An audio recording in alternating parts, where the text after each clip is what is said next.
If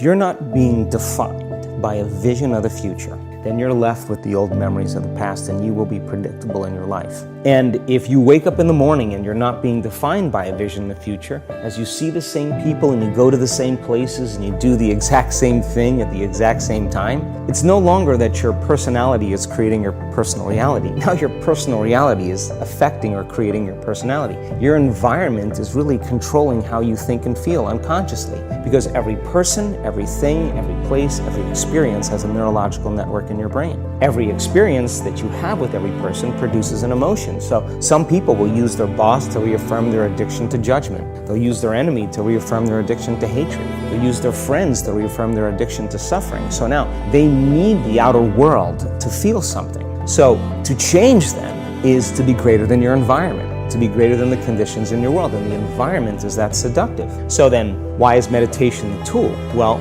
let's sit down, let's close our eyes. Let's disconnect from your outer environment. So if you're seeing less things, there's less stimulation going to your brain. If you're playing soft music or you have earplugs in, less sensory information coming to your brain, so you're disconnecting from your environment. If you can sit your body down and tell it to stay like an animal, stay right here. I'm going to feed you when we're done. You can get up and check your emails, you can do all your texts, but right now, you're going to sit there and obey me. So then, when you do that properly, and you're not eating anything or smelling anything or tasting anything, you're not up experiencing and feeling anything, you would have to agree with me that you're being defined by a thought. So when the body wants to go back to its emotional past, and you become aware that your attention is on that emotion, and where you place your attention is where you place your energy, you're siphoning your energy out of the present moment into the past, and you become aware of that, and you settle your body back down in the present moment, because it's saying, well, it's 8 o'clock, you normally get upset because you're in traffic around this time, and here you are sitting, and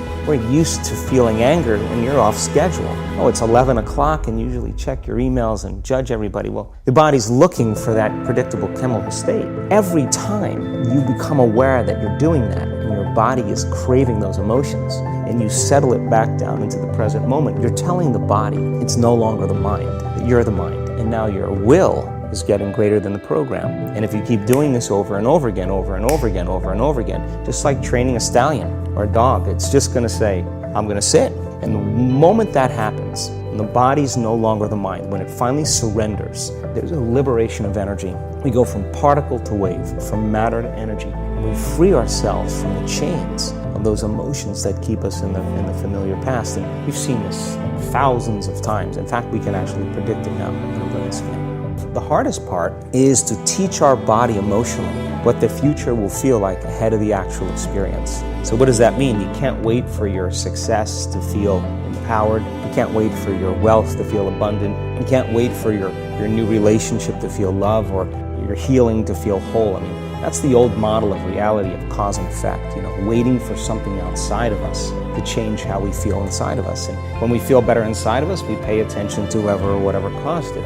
What that means then is that from the Newtonian world is that most people spend their whole life living in lack, waiting for something to change out there.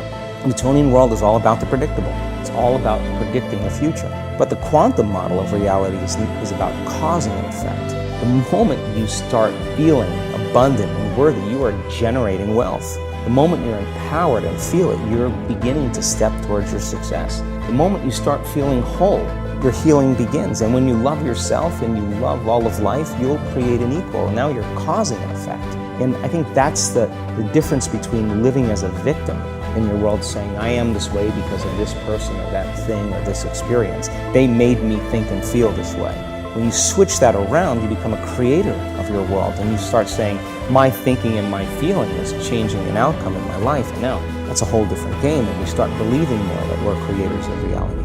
Your body doesn't know the difference between the event that's taking place in your world, outer world, and what you're creating by emotion or thought alone. So most people then, they're constantly reaffirming their emotional states. So when it comes time to give up that emotion, they can say, I really want to do it. But really the body is stronger than the mind because it's been conditioned that way. So the servant now has become the master. And the person all of a sudden, once they step into that unknown, they'd rather feel guilt and suffering because at least they can predict it. Being in the unknown is a scary place for most people because the unknown is uncertain.